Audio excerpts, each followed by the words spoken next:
Fort കൊച്ചിയിൽ 2 ഗ്രൗണ്ടിലും പപ്പാഞ്ഞിയെ കത്തിക്കാൻ ഉപാധികളോടെ അനുമതി നൽകി ഹൈക്കോടതി.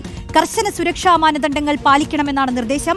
പപ്പാഞ്ഞിയുടെ ചുവട്ടിൽ നിന്ന് 70 അടി അകലത്തിൽ സുരക്ഷാ ബാരിക്കേഡ് നിർമ്മിക്കണമെന്നും കോടതി നിർദ്ദേശിച്ചു.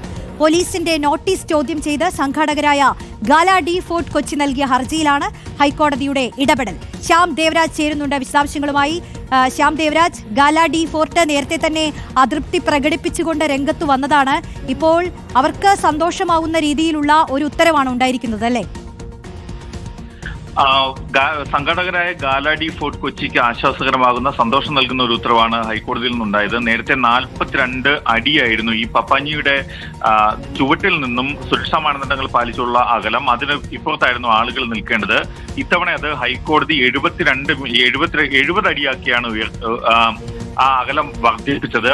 ഈ സുരക്ഷാ ബാരിക്കേഡ് അത് ആ 70 മീറ്ററിന് 70 അടിക്കിപ്പുറത്ത് വയ്ക്കണമെന്നാണ് പോലീസിന് നൽകിയ നിർദ്ദേശവും. ഉപാധികളോടെയാണ് ഫോർട്ട് കൊച്ചിയിലെ വെളി ഗ്രൗണ്ടിൽ പപ്പാഞ്ഞിയെ കത്തിക്കാൻ ഹൈക്കോടതി അനുമതി നൽകിയത്. കർശനമായ സുരക്ഷാ മാനദണ്ഡങ്ങൾ പാലിക്കണമെന്നടക്കമുള്ള നിർദ്ദേശങ്ങളും ഹൈക്കോടതി സിംഗിൾ ബെഞ്ച് നൽകിയിട്ടുണ്ട്. അവധിക്കാല സിംഗിൾ ബെഞ്ചാണ് ഈ വിഷയം പരിഗണിച്ചതും ഇന്ന് ഇത് സംബന്ധിച്ച് ഈ ഹർജി തീർപ്പാക്കിക്കൊണ്ടുള്ള ഉത്തരവ് നൽകിയതും.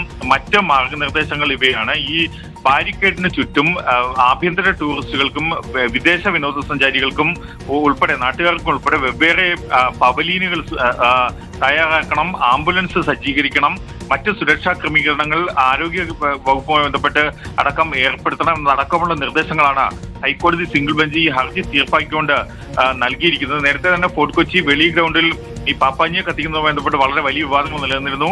അതിൽ പരമ്പരാഗതമായി നൂറ്റാണ്ടുകൾക്ക് മുമ്പേ തന്നെ ഈ പപ്പാഞ്ഞിയെ കത്തിക്കുന്നത് ഒരു ആചാരമായി തന്നെ നടത്തുന്നതാണ്. 136 കുടുംബങ്ങൾ ചേർന്ന ഒരു സംഘടനയാണ് ഇത് നടത്തുന്നതടക്കമുള്ള കാര്യങ്ങളാണ് ഗാല ഡി ഫോർട്ട് കൊച്ചി ഹൈക്കോടതി അറിയിച്ചിരുന്നത്. ഇക്കാര്യത്തിൽ പോലീസാണ് ഇത് സുരക്ഷാ മാനദണ്ഡങ്ങൾ പാലിക്കാതെയാണ് ഈ പാപ്പാഞ്ഞിയെ കത്തിക്കുന്ന നടപടി ചെയ്യുന്നതടക്കമുള്ള കാര്യങ്ങളും, അതുകൊണ്ട് തന്നെ ഇത് പാപ്പാഞ്ഞിയെ കത്തിക്കുന്നത് പാടില്ല എന്നടക്കമുള്ള കാര്യങ്ങൾ ചൂണ്ടിക്കാട്ടിയാണ് ഫോർട്ട് കൊച്ചി പോലീസ് നോട്ടീസ് നൽകിയത്. പക്ഷേ ഈ നോട്ടീസ് ഹൈക്കോടതി അംഗീകരിച്ചില്ല. നേരത്തെ കഴിഞ്ഞ ദിവസം ഹർജി പരിഗണിക്കുമ്പോൾ അവധിക്കാല ബെഞ്ച് പോലീസിനോട് ഏതെല്ലാം നിയമത്തിന്റെ അടിസ്ഥാനത്തിലാണ്, നിയമപരമായ എന്ത് സാങ്കത്യത്തിന്റെ അടിസ്ഥാനത്തിലാണ് ഇത്തരം നടപടികൾ സ്വീകരിച്ചതെന്നടക്കമുള്ള കാര്യങ്ങൾ പോലീസിനോട് ചോദിച്ചിരുന്നു. അതിൽ പോലീസിന് വിശദീകരണം നൽകി. പക്ഷേ ഈ വിശദീകരണങ്ങളെല്ലാം ഹൈക്കോടതി തള്ളുകയും ചെയ്തു. തുടർന്നാണ് വെളി ഗ്രൗണ്ടിൽ പാപ്പാഞ്ഞിയെ കത്തിക്കാൻ ഈ ഗാല ഡി ഫോർട്ട് കൊച്ചിക്ക്, സംഘാടകരായ ഗാല ഡി ഫോർട്ട് കൊച്ചിക്ക് ഹൈക്കോടതി അനുമതി നൽകിയത്. ഹരിശങ്കർ വി മേനോൻ അധ്യക്ഷനായ അവധിക്കാല സിംഗിൾ ബെഞ്ചിന്റേതാണ് നടപടി. ശരി, ശ്യാം ദേവരാജാണ് വിശദാംശങ്ങൾ നൽകിയത്. ഇത്തവണ ഫോർട്ട് കൊച്ചിയിൽ 2 ഗ്രൗണ്ടിലും പപ്പാഞ്ഞിയെ കത്തിക്കും. കർശന സുരക്ഷാ മാനദണ്ഡങ്ങൾ പാലിക്കണമെന്ന പ്രത്യേക നിർദ്ദേശമുണ്ട്.